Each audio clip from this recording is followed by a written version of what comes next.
แล้วลูกชายนั่งอยู่แม่คันได้พ่อเนี่ยค่อยบ่ให้มาเป็นลูกเคยค่อยซ้ำเจ้าเบิ่งลูกสาวก่อนจ้ะแม่คิดเรื่องสมัยตัวยังน้อยในชีวิตที่เฮาสร้างไว้มีหลายคนผ่านมาแล้วไปแต่เพื่อนเท่านั้นที่ยังห่วงใย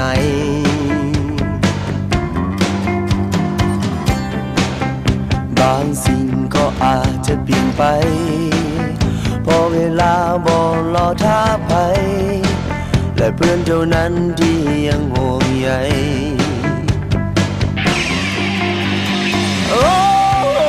ความจริงใจที่เฮามีให้กันความผูกพันที่มีตลอดมาให้เวลาเป็นสิ่งที่พิสูจน์ว่าจะสุขหรือจะทุกข์ความทรงจำที่เฮาแบ่งปันบ่มีวันที่จะลืมมันมิตรไมตรีที่ยาวนานคือความจริงใจที่มอบให้กันเสมอมา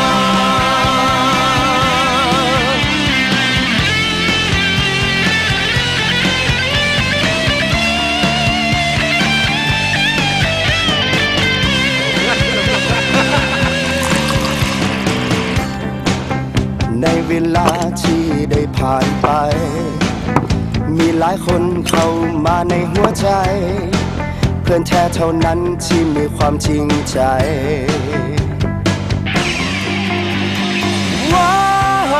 ความจริงใจที่เรามีให้กั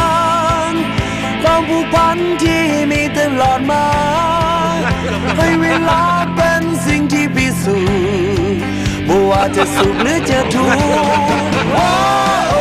ความทรงจำที่เราแบ่งปันบ่มีวันที่จะลืมมันมิตรไมตรีที่ยาวนานคือความจริงใจที่มอบให้กันเสมอ